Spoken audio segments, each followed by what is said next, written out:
உலகத் தமிழர்களுக்கு வணக்கம். திமுகவோட 3 ஆண்டு சாதனைகளை பற்றி தான் நம்ம பேச போகிறோம். சாதனைகள் அப்படின்னு நான் தலைப்பே வச்சிட்றேன், பரவாயில்ல. இது சாதனையாக இல்லையான்னு நீங்கள் முடிவு பண்ணீங்க. நம்ம சும்மா முத்தாய்ப்பாக சில விஷயங்களை மட்டும் பேசுவோம். திமுக ஆட்சியோட கன்றாவியான சாதனைகள் அப்படின்னு எடுத்துக்கிட்டிங்கன்னா விடிய உட்காந்து பேசணும். 3 வருஷ கன்றாவியை 3 வருஷம் உட்காந்து பேசிக்கிட்டே இருக்கணும். அவ்வளோ அசிங்கங்கள் அவலங்கள் நடந்துக்கிட்டு இருக்கு, நடந்து ஏறி இருக்கு, இன்னமும் நடந்துக்கிட்டு இருக்கு. ஆனால் வழக்கம் போல் நம்ம ஆர்எஸ் பாரதி ஊடகங்கள் எங்கேயோ கண்டும் காணாமல் அங்கே பார் மணிப்பூரில் நடக்கும் அவலத்தை, அங்கே பார் உத்தரப்பிரதேசத்தில், இப்படியே தான் பேசிகிட்டு இருப்பாங்க. கண்ணு முன்னாடி நடக்கிற எதையுமே இவங்க பேசவே மாட்டாங்க. சரி, இப்போ நாம் ஒன்றா பார்த்துருவோம். திமுகவோட கொள்கை அப்படிங்கிறது என்ன? எப்போ கேட்டாலும் சரி, நாங்கள் சமூக நீதி காவலர்கள், நாங்கள் பெண்ணிய காவலர்கள். இதுக்கு ரொம்ப பின்னோக்கிலாம் உதாரணத்துக்கு போகலாம். ஆம்ஸ்ட்ராங் கொலை நடந்துச்சா? ஆம்ஸ்ட்ராங் கொலையில் கண்டவங்களை மாற்றி அரெஸ்ட் பண்ணிக்கிட்டு இருக்காங்க. இது விசாரணையின் போக்கில் கொஞ்சம் நம்பிக்கை இல்லை அப்படின்னு சொல்லிட்டு ஆம்ஸ்ட்ராங் மனைவி பொற்கோடி பா ரஞ்சித் உட்பட எல்லாரும் நேற்று வல்லூர் கோட்டத்தில் ஒரு ஆர்ப்பாட்டம் நடத்துகிறாங்க. சரியான விசாரணை வேணும், உரிய விசாரணை நடத்தணும் அப்படின்னு சொல்லிட்டு வல்லூர் கோட்டத்தில் ஒரு ஆர்ப்பாட்டம் நடத்துகிறாங்க. இந்த ஆர்ப்பாட்டத்தில் ஒரு 2000 பேர் பக்கம் கலந்துருப்பாங்க. இன்றைக்கி அத்தனை பேர் மேலேயும் வழக்கு போடப்பட்டிருக்கு. ஆம்ஸ்ட்ராங் மனைவி பேரில் வழக்கு, பா ரஞ்சித் பேரில் வழக்கு. யாராவது இதை பேசுவாங்களா? தலித்துகளின் காவலன் திருமாவளவன் எந்த முட்டு சந்தில் தோழமை சுட்டிக்கிட்டு இருக்காரோ தெரியல. என்ன வழக்கு அப்படின்னா, அனுமதி இல்லாமல் அவங்க ஆர்ப்பாட்டம் நடத்திட்டாங்களாம். அனுமதி நீங்கள் கொடுக்கலன்னு சொல்லுங்கள். அனுமதி இல்லாமல் ஆர்ப்பாட்டம் நடத்துறது இல்லை. அவங்க அனுமதி கேட்டாங்க, நீங்கள் கொடுக்கல, அவங்க அப்புறம் தடையை மீறி ஆர்ப்பாட்டம் நடத்துகிறாங்க. ஏன் அனுமதி கொடுக்க வேண்டியதானே?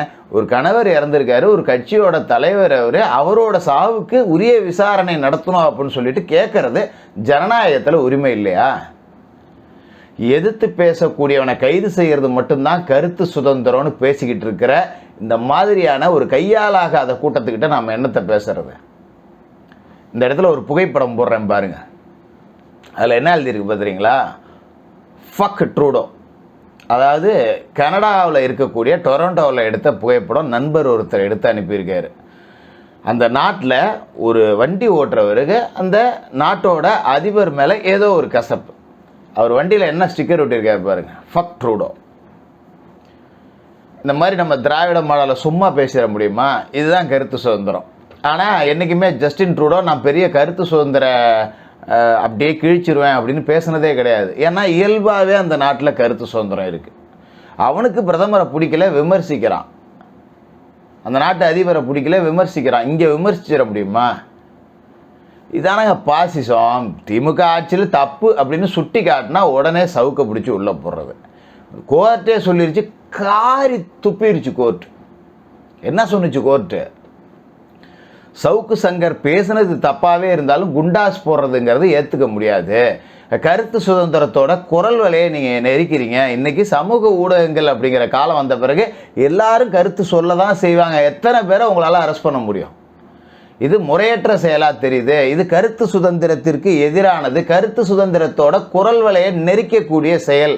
நாம் இன்னும் வெள்ளைக்காரர்கள் ஆட்சி காலகட்டத்தில் இல்லை அப்படின்னு சொல்லிட்டு திராவிட மாடலை கழுவி ஊற்றிருக்கு நீதிமன்றம். இவங்க பேசுறது சமூக நீதி.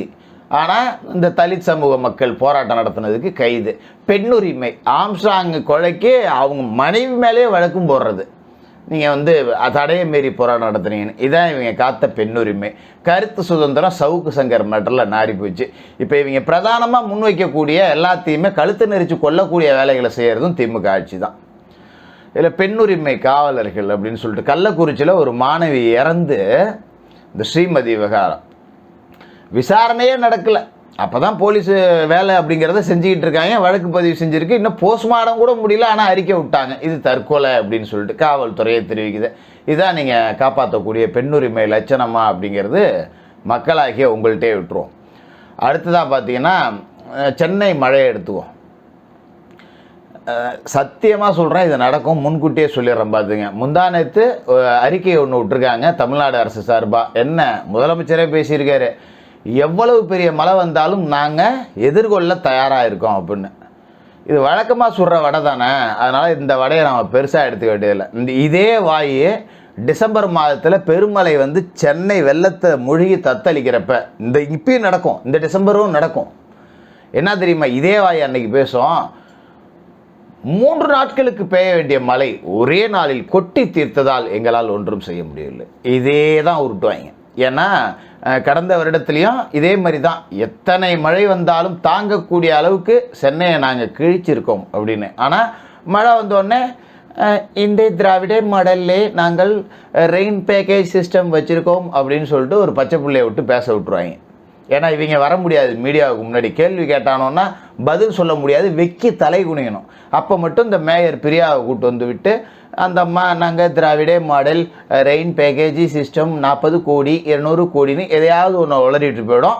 நம்ம சமூக ஊடக செயற்பாட்டாளர்கள் இருக்காங்க பார்த்தீங்களா, அந்த அம்மாவை ட்ரோல் பண்ண ஆரம்பிச்சிருவாங்க. ஆனால் இந்த மழை வெள்ளத்துக்கு நீங்கள் போட்ட 4000 கோடி ரூபா பேக்கேஜ் என்ன ஆச்சுரான்னு முறையாக கேட்க வேண்டிய கேள்வியை கேட்க மாட்டாங்க. திமுகவுக்கு தேவையும் அதான், இந்த அம்மாவை இந்த பொண்ணை ட்ரோல் பண்ணிட்டு திரிவானுங்க, கொஞ்சம் நாளைக்கு சரியாயிடும், எவனும் அந்த 4000 கோடியை பற்றி நம்மள்ட்ட கேட்க மாட்டான் அப்படிங்கிறது திமுகவுக்கு நல்லா தெரியும். அதை தான் செய்கிறாங்க. அடுத்ததாக பார்த்தோன்னா கள்ளச்சாராயம் எக்கியார் குப்பத்தில் நடந்துச்சு பார்த்தீங்களா. எக்கியார் குப்பத்தில் கள்ளச்சாராய மரணம் அப்படிங்கிறது 32 பேருக்கு மேலே செத்தாங்க. அப்போ தளபதி என்ன சொன்னார், இரும்பு கரம் கொண்டு அடக்கும். யாரை இரும்பு கரம் கொண்டு அடக்குனாரு? டிடிஎஃப் வாசன், சாட்டை துரைமுருகன், சவுக்கு சங்கர், பஞ்சு மிட்டாய் விற்றவன், பிளாட்பாரத்தில் லெமன் ஜூஸ் விற்றவன், ரோட்டு கடையில் ஃப்ரைட் ரைஸ் போட்டுக்கிட்டு இருந்தவன், இவங்கள தான் இரும்பு கரம் கொண்டு அடக்குனாங்க. மற்றபடி கள்ள சாராயம் விற்றவனை இரும்பு கரம் கொண்டு அடக்குனாங்களான்னா இல்லை. இப்போ சாதாரணமாக பார்த்தீங்கன்னா ரவுடி பயலுக ஏமாற்றானுங்க, ஒருத்தர் 2 பேர் கையை காலை உடச்சி அனுப்புகிறாங்க. ஏன் இந்த ஆம்ஸ்ட்ராங் வழக்கில் கைது செய்யப்பட்ட எவனுக்குமே வந்து பாத்ரூமில் வலிக்கவில்லை? கள்ளசாராய சாவில் கை பிடிபட்ட கண்ணுக்குட்டி ஏன் பாத்ரூமில் வலிக்கவில்லை? அது என்ன திமுக காரனா மட்டும் உங்கள் பாத்ரூம் வழுக்காமையே இருக்குது, மற்றவனுக்கு நான் மட்டும் பாத்ரூம் டப்புன்னு வலிக்கிறது? இந்த லாஜிக்கே புரியலையே எனக்கு. எத்தனையோ திமுக காரனை பிடிச்சிருக்கீங்க, எவனுமே பாத்ரூமில் வலிக்கவில்லையே. இந்த கனிமொழி நடத்தின கூட்டத்தில் பெண் போலீஸை சில்மிசம் பண்ணிச்சே ஒரு எச்ச பொறிக்க நாய், அதெல்லாம் பாத்ரூமில் வலிக்கவில்லாதா? மற்றவன் மட்டும் பாத்ரூமில் வலிக்க விட்றான். ஏன்னா பாத்ரூமுக்கும் தெரியும் போல இருக்குது, இவெல்லாம் திமுககாரன், இவனுக்கு வழுக்கக்கூடாது, நாளைக்கு நம்மளே இடிச்சிட்டு புதுசாக கட்டுறேன்னு சொல்லிடுவாங்க அப்படின்னு சொல்லிட்டு, அதனால் அவங்கள மட்டும் வழுக்காது போல இருக்குது. இது ஒரு சாதனையாக. இந்த கள்ள சாராயத்தில் அப்படி இரும்பு கரம் கொண்டு அடக்குன்னு சொன்னாங்கல்ல எக்கியார் குப்பத்தில், அப்புறம் எப்படி கள்ளக்குறிச்சியில் இப்போ 65 பேருக்கு மேலே செத்தானுங்க? இரும்பு கரத்தை எடைக்கு போட்டு ஈஎம்பி தலைக்கு பேரிச்சம்பளம் வாங்கி தின்னுட்டிங்களா? எங்கே போச்சு உங்கள் இரும்பு கரம்? இது ஒரு ஆட்சி, இது கன்றாவின்னு இதை ஊடகங்கள் வேறு புகழ்ந்து தள்ளிகிட்டு இருக்காங்க. கேட்கும்போது வாயால் சிரிப்போ இல்லை. இதை அப்படியே நாங்கள் சாதனை பண்ணி கிழிச்சிட்டோம். மக்கள் எங்களுக்கு 40 தொகுதியும் வாரி கொடுத்துருக்காங்க. எங்கேருந்து கொடுத்தாங்க? நான் தைரியமாக சொல்கிறேன், சவாலாகவே சொல்கிறேன். மொத்த மக்கள் நல திட்டங்களும் முடக்கப்பட்டிருக்கு. ரேஷன் கடையில் ரேஷன் பொருட்கள் ஒழுங்காக வர்றதில்லை, மருத்துவமனையில் மருந்துகள் ஒழுங்காக கிடைக்கிறதில்ல, லேப்டாப்பை நிறுத்திட்டீங்க. இது மாதிரி மக்கள் நல திட்டங்கள், மாணவர்களுக்கான திட்டங்கள் எல்லாத்தையும் நிறுத்தியாச்சு. பசங்களுக்கு இன்னும் யூனிஃபார்ம் கொடுக்கல. கேட்டால் அளவெடுத்து தைக்கிறதால யூனிஃபார்ம் லேட் ஆகுதான். மற்றவங்களாம் அளவெடுத்து தைக்காமல் ஆளுக்கு 2 முழம்னு கிழிச்சா தூக்கி கடாசிக்கிட்டு இருந்தாங்க. நீங்கள் மட்டும்தான் அளவெடுத்து தைக்கிறீங்களா?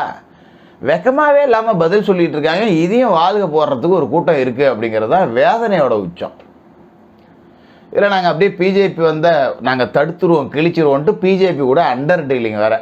ஆனால் கேட்டால் மக்கள் எங்களை ஜெயிக்க வச்சுட்டாங்க. எங்கேருந்து ஜெயிக்க வச்சாங்க? திமுக தில்லு இருந்தால், திராணி இருந்தால், கூட்டணி பலம் இல்லாமல் 2026 234 தொகுதியிலையும் நின்று 30 சீட்டு ஜெயிக்க சொல்லுங்கள், நானும் போய் திமுக வாழ்கன்னு பேச ஆரம்பிச்சிடுறேன். சவாலாகவே வச்சுக்கோ.